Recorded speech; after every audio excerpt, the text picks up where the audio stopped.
everyone, and Merry Christmas, Happy Hanukkah, and we're getting ready to say Happy New Year. I'm Megan Finnerty, and I'm with USA Today, and I'm the founder and director of the Storytellers Project.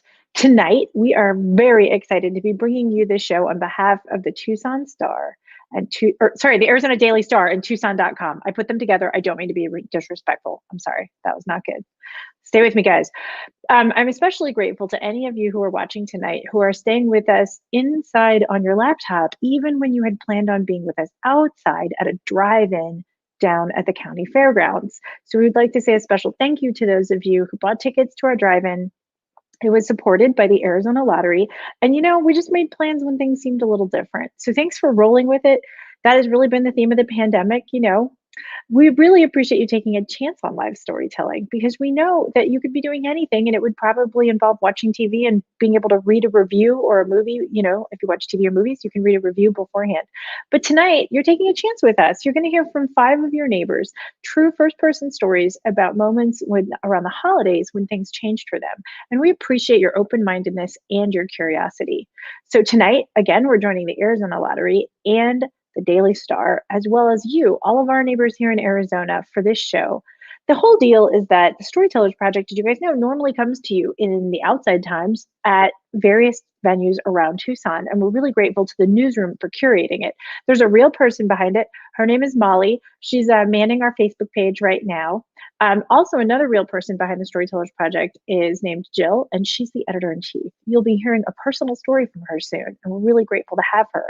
We canceled all of our in-person shows and our drive-in shows this year because of the evolving pandemic. But we know it feels important to be together emotionally, even though it can feel unsafe and weird to be together in person. So thank you so much for staying with us. Tonight's storytellers have volunteered their time to share their hearts with you about the holidays, and we are going to get right into this. Are you guys excited? Adiba, are you here? Will you wave to our storytellers or to our audience? You're one of our storytellers. Hi, Adiba Nelson. Yeah, she's here. Isn't this cool? You're seeing everyone's decor. Adiba and I called each other. We coordinated our painting jobs before. Jill Jorden Spitz is here. She's the editor-in-chief of the Arizona Daily Star. Hi, Jill. Thank you for being here. Kat Belue. Thank you. Kat Belue is here. Kat is coming to us. Hi, Kat. Molly McCloy is joining us. Hi, Molly. Thank you so much for being here. Hi, everybody. Hello. And Lou is rounding out things. Also, you guys will notice. How's it going, everybody?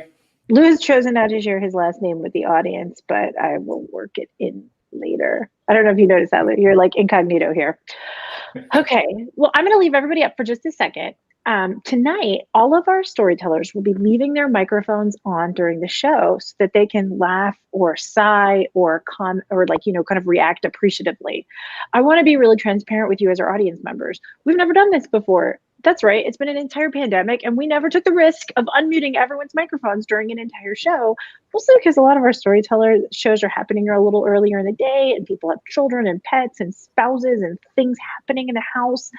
So tonight, we want to see if we can support each other by leaving on our microphones. So during the show, you'll hear other people react a little bit emotionally. If it doesn't work out and it's super distracting and weird, we won't do it. We'll just stop. We'll just turn everybody's mics off. But stick with us as an audience because we're going to give it a chance tonight. And we hope that it makes things feel a little more like we're all really, really together in the same room. So thanks, everybody. Thanks. Goodbye. Okay. So with our storytelling, we're just trying to tell you guys what to expect, including what to expect. You guys know our storyteller shows, it's not about an infomercial. We're not here to sell you anything. We're not here to persuade you. We're not here to give a how-to talk or an inspirational speech. No, it's visiting. You open your heart, you get curious about other people. We really appreciate you doing that with us. We're here to visit with one another. And some of these stories are going to be really polished and professional. Some are going to be casual and conversational. And this is really how these people talk. We coach them to make sure they have a beginning and a middle and end, but we don't coach them on how to be themselves. That's really the magic of storytelling. So with that, I am so excited that on behalf, again, of the Arizona Daily Star, the Arizona Lottery, and the Storytellers Project, to welcome our first holiday storyteller, Adiba Nelson. Thanks so much, Megan. Thank you. Oh, wait, hang on. We're bringing. We don't think we were going to bring everybody up, Evan. We're just going to bring up their microphones. Just kidding. Yeah. Psych. Yep. There you go. Yay, 2020. Hi, everyone. Thank you so much. So I'll just get right to it. Also, I just want to preface this with, if I screw up tonight, we're just going to blame it on 2020. That's where we're going with this. So I grew up in New York City, and New York City during the holidays is pure magic. It is bright, it smells amazing, it looks amazing. All the stores are decorated. The window fronts look like storybooks. It's the most magical thing a child can possibly imagine. Even the cab drivers are nicer, They're hanging out their windows shouting, "Hey, Merry Christmas," instead of "F you, get out of the street." It's a fantastic time of year. Except if you're poor, maybe Christmas doesn't quite look like the front of FAO Schwartz, which I was. We would go into the city and I would see all the magic and the lights and the joy, and then we'd come home and it wasn't quite like that. It was a little bit different. And so when I was 3 years old, I was like any other kid. I believed in Santa Claus. I believed that there was this big fat white guy that came down your chimney and gave you all toys and presents. And if you were good, you got presents. And if you were bad, you got coal. I didn't know a single kid who did not believe that. But when I was 3 years old, my mom couldn't afford to buy me presents. And so she had to make the choice, do I let my kid think that she was really awful and she didn't do anything worthy of getting presents this year? Or do I just tell her the truth and say, hey, you know what? There is no such thing as Santa Claus. I'm the one that buys the presents every year. And this year, I can't do it. I don't know any parent on this planet who would let their child think that they were so awful that they made Santa's naughty list and didn't get a thing. So my mom did the hard thing, and she's to kind of crush the magic for me a little bit. And you would think that if you told any 3-year-old that like Santa Claus was not real, they would tear through the house and probably burn it down, because you can't tell a 3-year-old Santa Claus is not real. That wasn't the case though. I was like, oh, okay, well that kind of makes sense, because I don't know how someone could fit down the chimney. That didn't make sense. I also was that kid who was going to go and tell everybody else that Santa Claus wasn't real. Because if I'm going to get it ruined, everybody's getting ruined. Nobody's getting spared. And so my mom knew this about me, and she was like very clear, you cannot tell your cousins. You absolutely cannot tell your cousins that Santa Claus is not real, because everyone in my family believed that Santa Claus was a thing. And we'd go to my aunt's house every year for La Noche Buena, which is Christmas Eve. It's a big celebration in the Puerto Rican tradition. And I remember my titi Aning would gather us in the living room, like all 20,000 of our cousins, and she'd point out the window. She'd be like, look, guys, there's Santa Claus. He's driving through the air right now. And it would take everything in my power not to look at my cousin and be like, hey, that's a plane, right? That's not Santa Claus. You know that's not real. But I could see my mom giving me the evil eye out of the corner of her eye, so I knew to shut it down. But I had to find a way to let everyone know, like, this is not real. Your parents are lying to you. As I said earlier, we were poor. A lot of times it was, do we buy presents or do we pay a bill? Do we buy presents or do we pay rent? So rent is obviously more important than a gift. So we would spend a lot of time at my aunt's and uncle's house for Christmas Eve, because she knew that if we were there, I would at least have something to open Christmas morning. And so we spent a lot of Christmas Eves and a lot of Christmas morning with my aunt and uncle in Flushing. And I had my 2 cousins with me. And it was great. And they believed in Santa Claus, and I couldn't tell them, except for this one year. One year, I happened to wake up in the middle of the night. I saw there's a light on down the hallway. I was like, I wonder what's going on. So I got up out of bed, and I was sleeping in the room with my cousins. I was about 8 years old. Angie was 10. Rocky was 6. I was that awful middle child that everyone talks about. Nobody likes the middle child. You're about to find out why.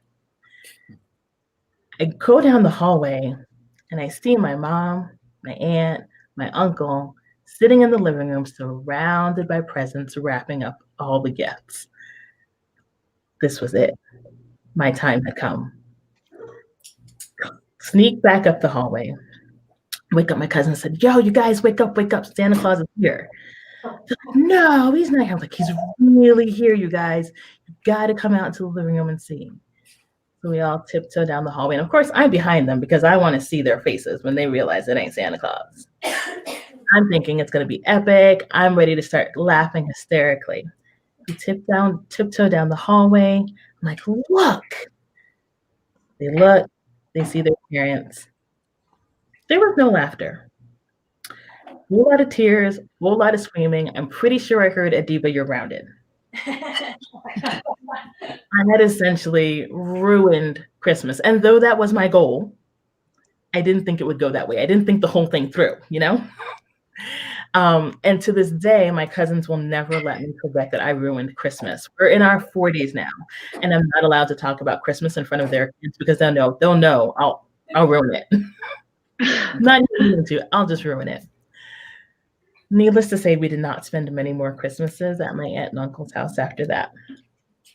But it's okay. My mom still figured out a way to make it work. But I was an only child, and you know, only kids, we want what we want. It's hard to tell us no. And I'll never forget one year, probably the next year when I was about 9 years old, we were living on our own, and my mom said we can afford Christmas tree or presents. And I was like, I want both. We can afford a Christmas tree or presents. Mom, I want both.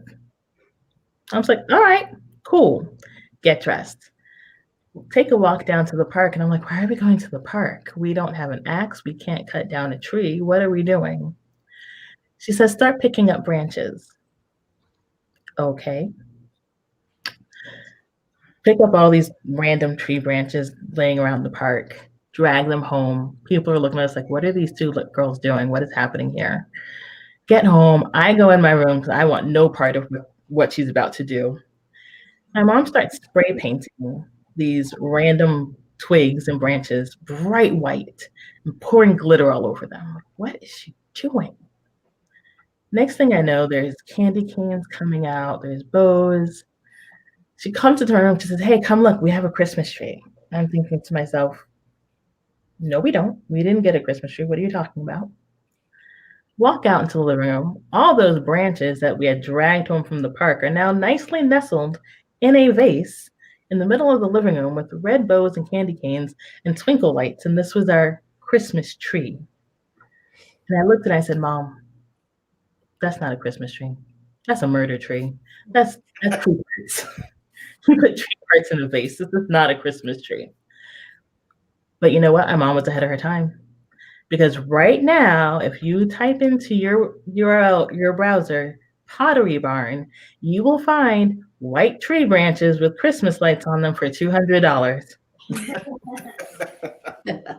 Man, we could have been rich. But that was my mom's way of saying, hey, I can't give you exactly what you want, but I'm going to give you the best that I have. She couldn't give me the tree that I wanted, but she gave me what she could give me. And that tree parts, the limbs, if you must, those were love. Those came from love. And it's something that I think about now that I'm a parent. I haven't always had the best of times. There was definitely a time when, history repeated itself. And when my daughter was 2 going on 3, I was really, really poor. And I couldn't afford both a tree and presents. And I registered with the Angel Charity Foundation at my daughter's clinic. And they bombarded us with presents. We had more presents than I knew what to do with. And it was humbling. It was definitely humbling. But I thought of my mom and about how she always did the best she could to make sure that no matter what, one way or another, I had a really good Christmas. Whether it was me ruining it for my cousins or us picking up tree parts and calling it a tree. And I thought about that again this year. You know, my daughter is 11 now, and she's the same age that I was when we moved here to Tucson. And bought a Christmas tree this year, and it's white. Thank you. That was beautiful. Thank you. Thank you so much for your story, Adiba. Oh my gosh. And for introducing us to your awesome mom, her incredible sense of holiday spirit. What's her name? Yes. Adalia. Yes. Our hats are off to you. Adiba, thank you so much. Thank you so much, everyone. Yeah. Now comes the time in our show where I would like to thank our sponsor, the Arizona Lottery. And we really, really mean it. The lottery stuck with us. You know, they have been a sponsor of the Storytellers Project and certainly the Tucson Storytellers Project in 2020, even virtually. And we really appreciate that because a lot has changed. And they wanted to be part of this drive-in show and stayed with us as we moved to virtual. So we really appreciate that. The lottery has also worked to show up for the state in so many ways. Tonight's show is another effort that they're making to bring support and comfort and cheer to Arizonans across the state. This is all really true. When the pandemic started, the lottery pivoted to start investing in initiatives that would support Arizona businesses, like really small businesses, and the populations most impacted by the coronavirus pandemic. So they literally looked at their budget and tried to reallocate resources to fill in gaps that were opening up all over the state for vulnerable populations. In particular, the lottery was I felt like it was really meaningful and important to support our neighbors experiencing homelessness, particularly elderly homelessness, or elderly people who are experiencing homelessness. And so they are helping to fund Project Haven. It's a dedicated shelter for seniors who are finding themselves without a safe place to live right now during the pandemic. Proceeds from all lottery tickets always go to combat homelessness and more than a dozen other vital programs across the state that help support our state's most vulnerable populations. The big picture with the lottery is that since 1981, they and its retail partners have generated more than $4.4 billion in funding for support of programs ranging from higher education, economic development, environmental conservation, and health and human services. So we really appreciate the lottery supporting the Arizona Storytellers Project, the Tucson Storytellers Project, and more than that, for supporting our neighbors when they need them the most. With that, I am thrilled to bring up our next storyteller, Jorden Spitz. Take it away, Jill. Yay. Yay! Yay! To my son, Quinn, the world is a concrete and unchanging sort of a place. This boy with autism sees things literally. He never pretended he was a fireman. He never dressed up like a police officer. When he was 10, he went to magic camp. For the grand finale performance, each kid that gave themselves a magician name, the amazing Adam, the incredible Isla, they dressed up, they made posters with their magic name on it. And when they came out with their posters, I knew what Quinn's was going to say, and I was right. It said, Quinn. I asked him about it afterwards, and he said, that's my name. So if this kid believes something, he believes. That made his relationship with Santa totally magical. He loved Santa. He trusted completely that Santa would come through for him year after year after year. He believed it with all his heart. Honestly, my husband and I got a little caught up in it too. Seeing this boy who never pretended a toy was real, who never really showed much emotion at all, really. Seeing him embrace such a typical tradition felt so wonderfully normal. But Quinn isn't like other kids. And that's what made it really kind of terrifying, because as each year passed, it became clearer and clearer. He would never figure this out. At first, we assumed that eventually he'd ask if Santa were real or if Santa had help, like maybe from us. Nope. I Googled and read that kids usually start figuring it out at about age 8. That's about how old I was when I started noticing that the mall Santas didn't really look like the same person. So Quinn turned 8. Nothing. He turned 9. Nope. He turned 10. He turned 11. We love that he held the magic in his heart. We dreaded that some jerky, typical kid would break the news cruelly or would make him a laughing stock at school. No offense, Abida. We started dropping hints. Wasn't that Tucson Mall Santa better than the Park Place Mall Santa? Look at that shirt that says, I believe. What do you think that means? A few months past his 11th birthday, we overheard Quinn talking with a fellow shepherd during rehearsal for our church Christmas pageant. They were talking about what they wanted for Christmas, and Quinn said with complete confidence that he was getting a Nintendo Switch. The shepherd girl looked at him and asked, how do you know that? Because I asked Santa for it, he said. Oh no. We held our breath. She looked at him. She paused. Cool, she said. Whew. But it was clear. It was time to tell him. We didn't want to do it until the holidays were over. So one day in spring, while his little sister was napping, we asked him to come sit on the floor with us.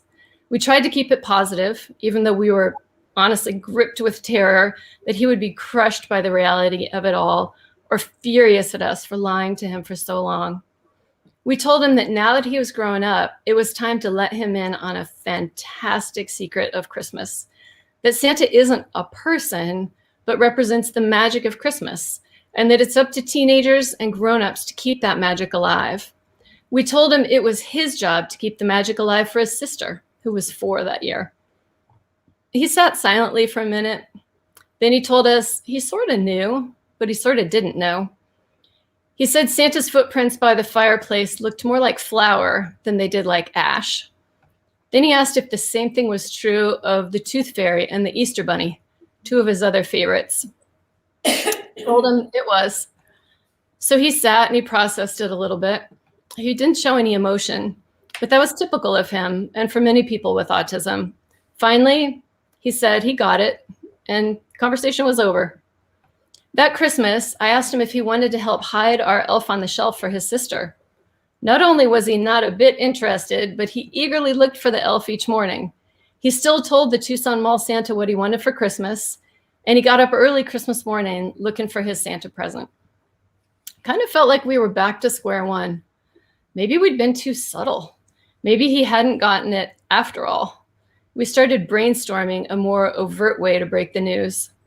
Then one day in the early days of remote learning last spring, he came out of a virtual class laughing about how a classmate had almost blown it. A younger kid had said something about the Tooth Fairy, and this girl named Lucy had started to tell that kid there was no such thing. Quinn cut in and stopped her. Don't ruin the magic, he told her. As he told us that story, I felt a giant weight lift off my heart. We hadn't scarred him by letting him believe too long. He didn't hate us for ruining the magic. He had taken it in his own way, on his own timeline, as he has done since the day he joined our family when he was 16 months old. This year, my boy is 13, an actual teenager. He still told Santa his Christmas wish at the mall a couple weeks ago, and he would still rather look for that elf each morning rather than hide it on a shelf for his sister. He's finding his own way to keep the magic in his heart. For a literal thinker who never played pretend, who rarely displays emotion of any sort, that's its own kind of Christmas miracle.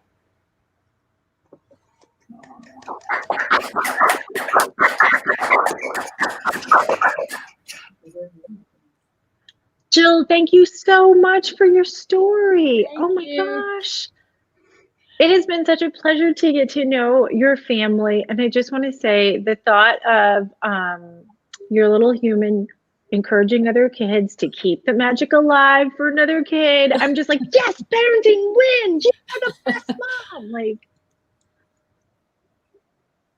Thank you, Megan, Megan. so much for your story. Awesome. Oh my gosh. And everyone, we're so grateful to Jill. Like, not for nothing, but like she's running a newspaper in a pandemic and defending democracy every day. So Jill, thank you also for your journalism and your leadership, sincerely. Awesome. With that, we are excited to welcome up Kat. Are you ready to take the stage? Okay, the floor is yours. As a kid growing up in Alabama, Christmas was my favorite holiday. It was loud and tacky, and it fit my family to a T. Our house had always been cluttered. Now, who am I kidding? My mom was a hoarder. The woman never threw away anything. So the addition of a giant live tree and a ton of gaudy decorations was kind of like throwing fire onto an already burning building. Now, while we considered ourselves to be Southern Baptists, we weren't really churchgoers. For my parents, religion was more of a seasonal affliction, kind of like hay fever. It seemed like from the minute we dragged little plastic baby Jesus and the nativity down from our nasty attic, suddenly religion was relevant again. But it was never long lived because there was always something to challenge that faith. A serene moment spent with mom could be shattered in an instant with Jesus Christ. Would you kids quit fighting for one friggin' minute? I am trying to tell you about the birth of our Savior. Yeah, my mom, she was a whole case study in contradictions because while she wanted to give us kids everything we wanted, sometimes the things she gave me were really just crap that she had wanted as a kid. See, mom had so desperately wanted a little girl that she could dress in ribbons and lace, a girly girl that loved all the things she loved. Unfortunately for her, she got me. But that didn't stop her from trying to reform me into liking gender-appropriate toys. However, I only wanted whatever my older brother Tim got. I wanted an action G.I. Joe with kung fu grip, a Wilson football, some jock itch. I had absolutely no interest in girly toys. On the Christmas of my 8th year, there were 2 things I wanted more than life itself: a new blue Rawlings baseball glove and a genuine Boy Scout snake bite kit, complete with surgical grade scalpel. I couldn't think of anything more appropriate for a girl my age. Well, my mom shut me down pretty immediately on the snake bite kit, probably because she knew I'd be practicing on my little brother. But but that's all right. It just helped me ramp up my pleas for the new glove. So one day, mom and I were out doing a little pre-Christmas shopping at our local department store, and I was ready to make a beeline for sporting goods. I couldn't wait to pick out my new glove, one that still had that fresh leather smell. Man, there was nothing that smelled better in the whole world to me. I mean, it was like perfume. But at the last minute, mom steered me away from sporting goods and towards the most terrifying area of the entire store, the doll section. It was row after row, dolls of all shapes and sizes and adorned with all manner of frilliness. And then, to compound the insult, she marched us up to the glass front doll case. These were not ordinary dolls. These dolls were so hideous, they had to be quarantined from the rest of the dolls. These were like the hoity-toity ones. They weren't even for playing with at all, but for collecting and admiring. I could see the glint in mom's eye. She was practically giddy with excitement. She kept going on and on about how real the hair looked. Wasn't that a beautiful pink dress? Did I think the velvet trim was a nice touch? I just stared at her as she stared at the dolls and wondered if she had ever really met me. By the time I finally was able to drag her off to show her the new glove, she just smiled and said, maybe.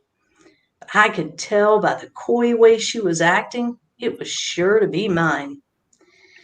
Christmas morning, I ran out and I found my section of toys around the tree.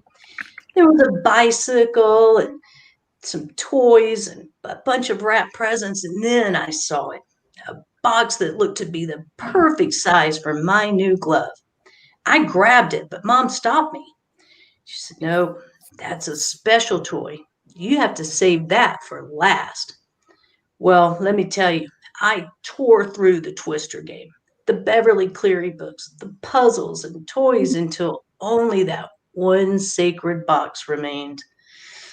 As I was ripping into it, I was practically drooling. I couldn't wait to shove my face deep down into the pocket of that glove and breathe in just the scent of heaven.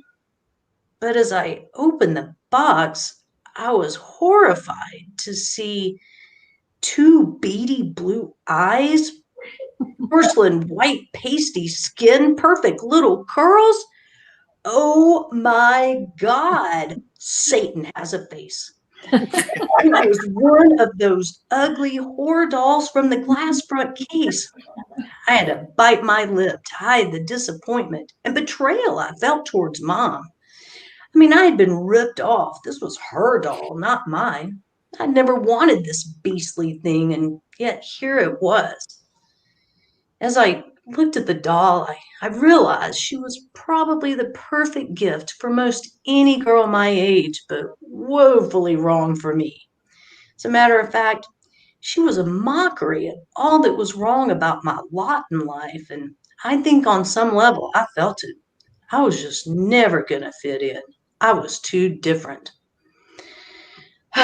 So anyway,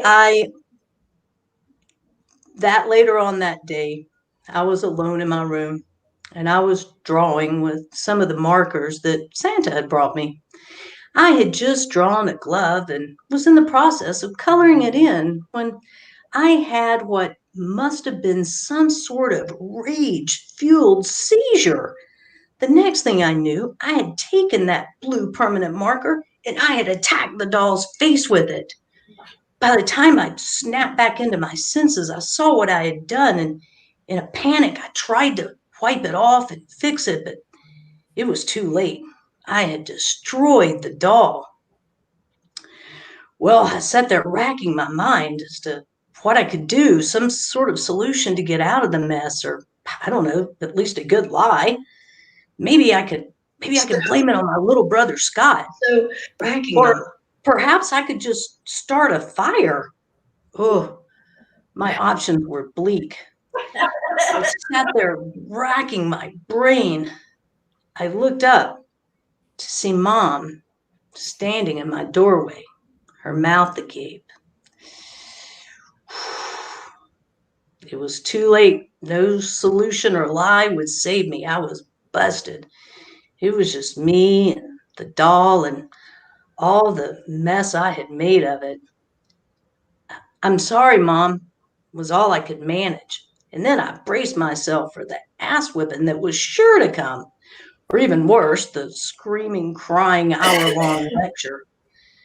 But she just stood there, silently.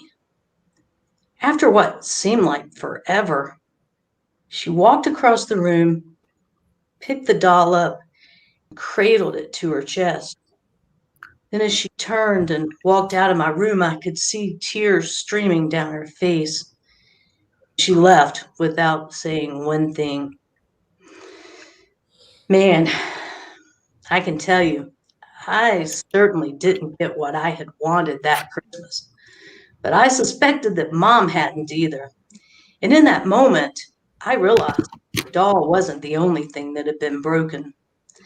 While it would be another 10 years before I would come out as being gay to my mom, that doll incident was a definite turning point in our relationship. I think Mom was finally able to see a truth that she had suspected for a long time, but was in total denial of.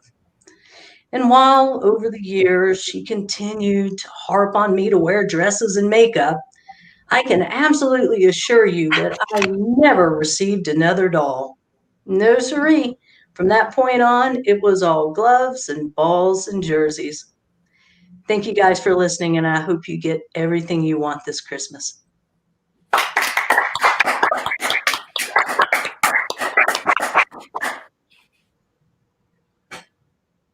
That was amazing. Thank you. I think we lost Megan. Uh-oh. Can people see us and hear us? Yes, they can. They sure can. Hi, I'm Evan Roberts. I'm one of the producers of the show. And yeah, great job, Kat. Thank you so much for telling your story. We have lost Megan, but she will be right back in 2 seconds. See? 1, 2. I'm back, everyone. I'm so sorry. Kat, I did hear the end of your story. I heard the whole thing. My internet browser just crashed. Kat, thank you so much for your story. Thank you for your sense of humor. Most of all, thank you for your compassion and thoughtfulness about your mom. Yeah, she's here with us in spirit. It is an incredibly touching story, and I think it really gets to the heart of how all of us try so hard when we give gifts. But then as receivers, we also have to learn to try, and that's something like little kids don't know, you know? Nope. I do also want to say I remember the year I got my fancy baseball mitt for Christmas, and I still have it. I keep it in a closet, and I keep a ball inside of it, so it's always ready to play ball. That's awesome.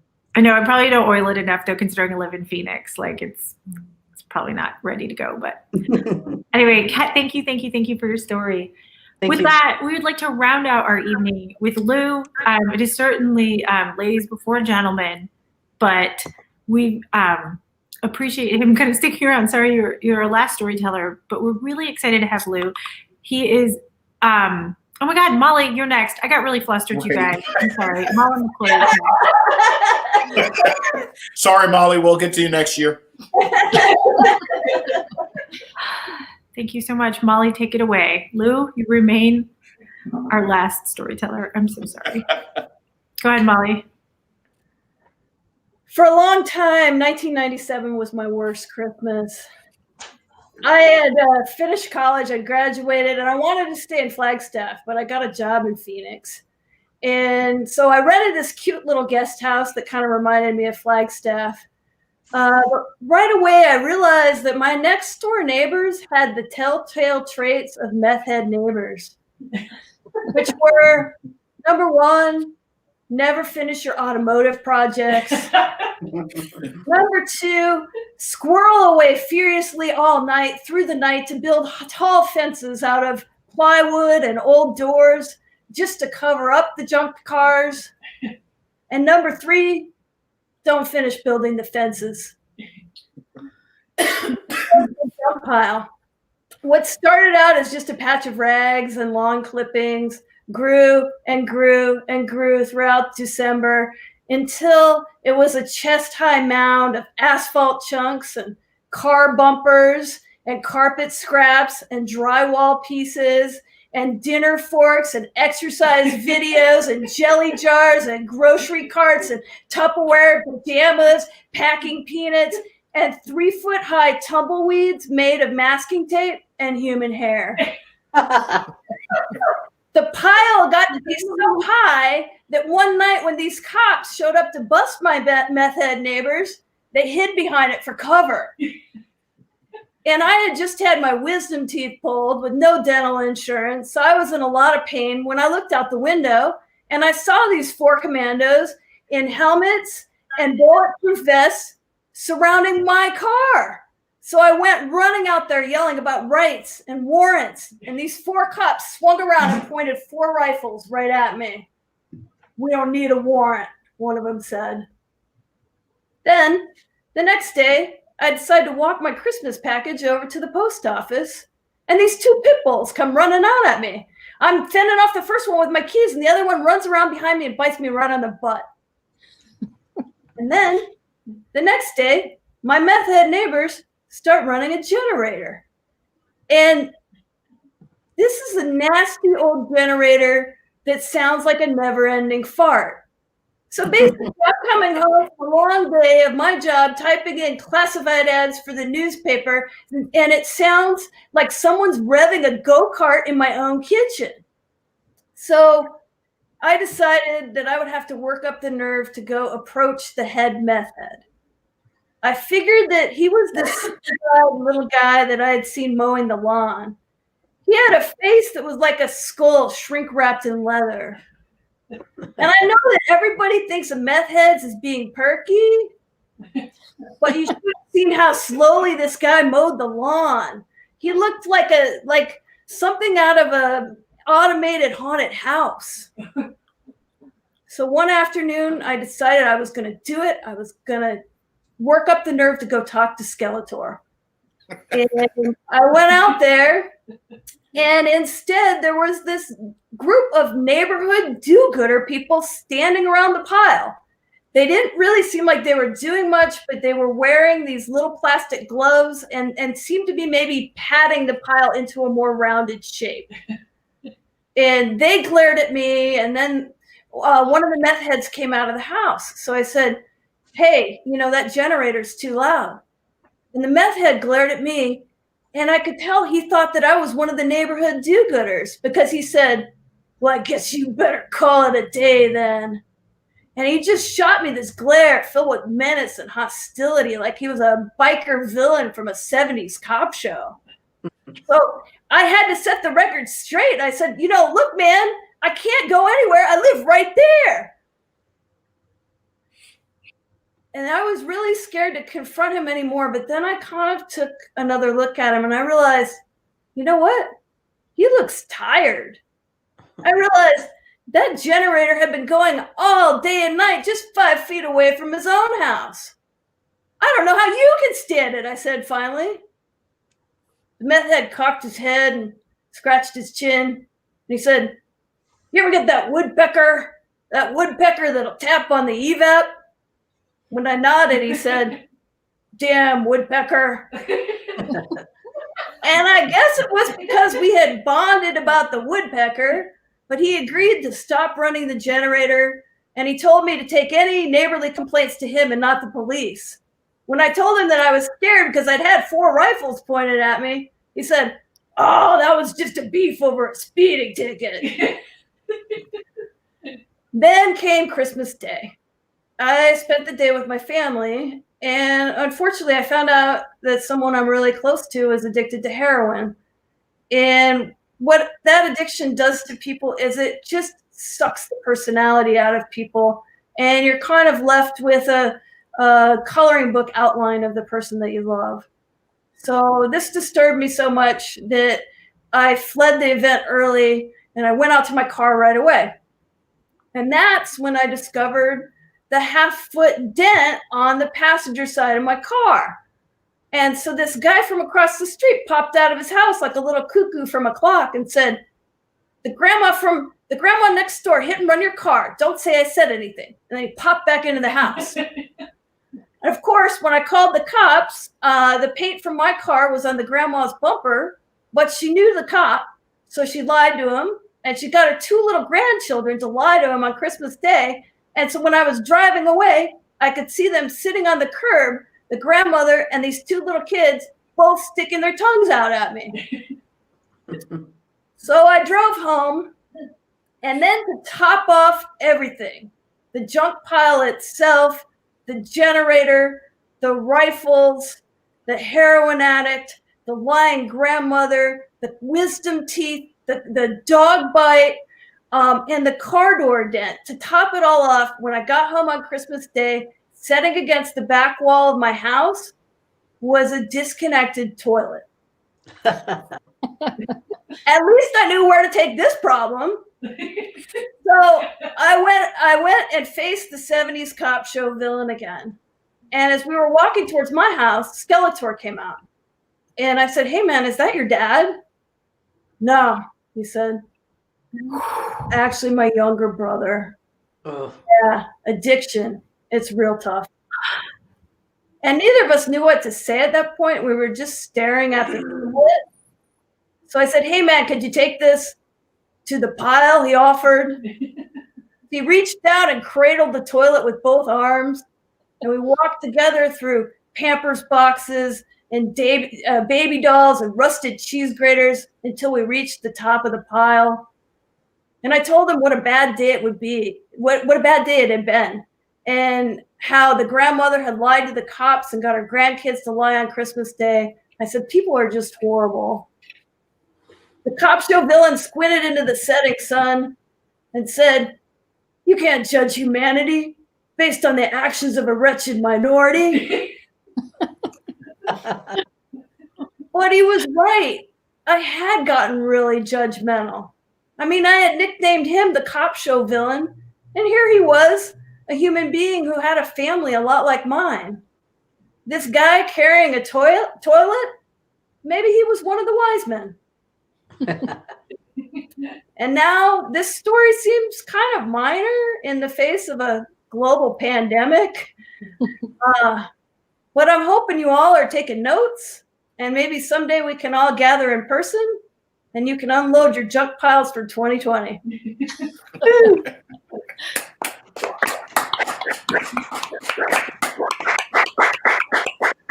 Thank you so much for your. Oh, she's muted. Nope. We can't hear you. She is muted. And lying children. Thank you. It's real ugly. But I also really, really appreciate any story that ends with a sense of us needing to reclaim our own sense of hope in others and a lack of cynicism is exactly the kind of story we need here at the end of 2020. Awesome. With that, Lou, close the show and bring us home. Okay.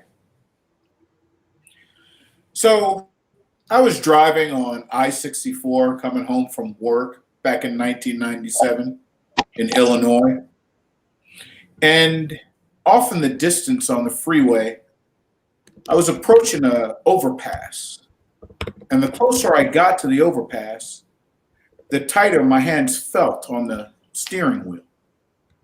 Closer I got, the tighter the grip. Closer, tighter, closer, tighter. A few minutes later, I pulled up the off-ramp. And as I sat there at the light, waiting for it to turn green, I realized exactly why my grip was so tight. I was fighting the urge to jerk the steering wheel and smash into the bridge. Friends, statistically, there are people out there listening to this story that have felt that way, especially during the holidays. I know this because before every holiday in the Air Force, they would give us training on suicide prevention. And from that training, I knew the signs. I knew the red flags. So I got off the off-ramp and I turned left and I drove home, got to my apartment, threw off my shoes, went into the fridge. Before I opened the door, I already knew exactly what was in the refrigerator. There was a doggy bag with who knows what in it, condiments, and beer. I grabbed a Budweiser, walked over to the couch, plopped down, and turned on SportsCenter. I ignored the TV and just sat there and sipped my beer. I'd gotten to Illinois about 2 years ago from Florida, the Panhandle. I was stationed at Eglin Air Force Base. I had been there for a while and I made a whole bunch of friends there. Velvet and Terry were two of the best. I had met them at the NCO club. I walked up, I saw two pretty women, and being the shy guy that I am, I grabbed a pitcher of beer and I joined them. They introduced me to their friends. I introduced them to mine, and the gang was born. There was about 10 of us, all GIs, thick as thieves. Velvet, she had the kind of laugh that was infectious. It would infect the whole room. And she was quick to share it, whether it be at your expense or hers. Terry was pretty damn cool too, but she was more like a tropical island. When everything was good, everything was sunshine and cool breezes. But when things started getting bad and the wind started to blow, watch out, Hurricane Terry might be just over the horizon. So we were in Florida. New Orleans was about a 3-hour drive away. We would just drink together, eat together, cry together, laugh together, drink together. Did I mention drink together? Yeah, we did a lot of that. Life was awesome, except my career was stagnant. It was going nowhere. And then I got a special duty assignment. an assignment to work with the Secret Service while I was still in the Air Force. I'd be going all over the United States, working on the communications equipment. And the good thing about it is, after I got out of the Air Force and retired, I could work with them. I'd be doing the same job for twice the pay. It was a no-brainer. But I'd have to leave Florida. I'd have to leave the gang. That's what I did. I took the assignment. I left Florida, and leaving the adult playground seemed like the smart thing to do. But Scott Air Force Base in Illinois wasn't exactly what I expected. The experienced guys on the team, they got the good jobs. They got their first pick. Us new guys, the FNGs, we got what was left until you proved your worth. But how could you prove your worth when you were stuck sitting on your duff in Illinois? So I sat in my cubicle, I played solitaire, I read books, I played Minesweeper. And then when I got off work, I went home. Most of the guys on the team were married, and the guys that weren't married, I had nothing in common with them. So I met a few civilian friends, but civilians just didn't get it. So I hung out in bars and chased women and created hangovers. So there I am sitting there, Thanksgiving Day, 1997, sitting on the couch, just nursing a hangover, when the phone rang. I knew it was Velvet. I'd kept up with Velvet and Terry more than I'd kept up with any of the other guys in the gang. Terry had got stationed in Germany when she left Florida, and Velvet got out of the Air Force and moved to St. Louis. She lived about 45 minutes from my apartment. She had also invited me to spend this Thanksgiving weekend in 97 with her and her family down in Jefferson City, about a 3-hour drive from where I lived. But I don't know if I felt like getting off of that couch. I still reeked of stale beer and secondhand smoke from the night before. I could have showered, but the shower was 20 whole steps away. Now, friends, I know that some of you are recognizing the signs of depression. But it's easy to see depression when you're looking at it from the outside. It's hard to see depression when you are the one who's depressed. And even when you see the depression, sometimes it's easy to ignore it. The phone kept ringing. I picked it up, but instead of Velvet, it was Terry. Happy gobble gobble, Lou. What's so happy about it? Seriously, Lou, again? Terry, I do not need your crap. Lou, what are you doing? You know Velvet invited you to go to Jefferson City and spend the weekend with her and her family. Terry, I just don't feel like it. So what are you going to do? Sit there by yourself and wallow in your own shit? Terry, seriously, I don't need this crap. Lou, you are choosing to spend Thanksgiving alone. And then she hung up. She hung up in my face. Is that how you treat a friend? Apparently she thought I needed tough love. What I really needed was a shot of Jack Daniels and a beer. So I got up and I went over to the fridge and I put my hand on the handle. Ketchup, Budweiser, doggy bag. What was I going to eat for Thanksgiving? I made the long trek to the bathroom and jumped in the shower. 2 hours later, I was halfway between St. Louis and Jefferson City. I felt like turning around. I seriously considered it. But Velvet's family had always welcomed me. I just thought about her mom, who was hilarious and gave the world's best hugs, always a kind word, big old smile. Thought about playing hand and foot with her and Robert, her velvet stepdad, and her sister Rochelle. But the couch, I could just go back to the couch and sip beer, and next thing I knew, I'm pulling into Robert and Terry's cul-de-sac. I mean, Robert and Peggy's cul-de-sac. So I parked the car behind Velvet's beat-up maroon Nissan Sentra and sat there and looked up, and I saw Frosty sitting there on the front lawn, and I saw Santa on the top of the house with the reindeer. Robert apparently had put everything up early. I could still turn around. I could still go back. I just got out of the car and I walked up, and I was about to ring the doorbell, and then I just started thinking about Jack Daniels, and before I knew it, I rang the doorbell, and I heard laughter coming from the inside. And then Peggy opened the door, and she looked at me and she smiled, and tears welled in her eyes, and she hugged me. My friends, if you love someone, don't just tell them, show them.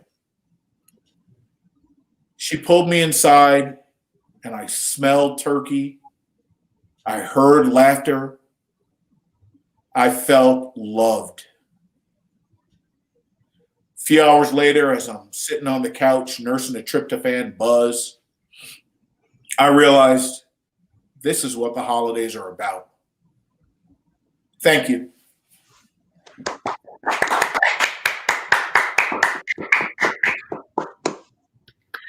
Lou, thank you so much for your story, your thoughtfulness, your vulnerability, and your service.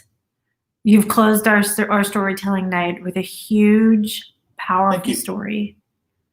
Also, you've had a great sense of humor. I especially want to highlight, Lou, it's a deft and skillful man who is able to put a sense of conviction in the heart of his listeners. And I know at the end of your story, I was thinking, who do I need to show that I love right now? And I cannot think of a better way to close our show and to reflect on for the new year. Thank you to all of our storytellers. We so appreciate you. Thank you for clapping for each other and, being encouraging. To our audience this evening, thank you so much for taking a chance on a virtual storytelling show. I'm sorry I dropped off for just a second. Also, to our partners at the Arizona Lottery, we appreciate your vision and your thoughtfulness in letting us attempt the drive-in show. We hope that this online version has been meaningful for our audience. And to our colleagues at the Arizona Daily Star, thank you so much for being impressive stewards of the Storytellers Project in 2020. We will look forward to partnering with you again in 2021. Thanks so much, everyone. Good night. Good night.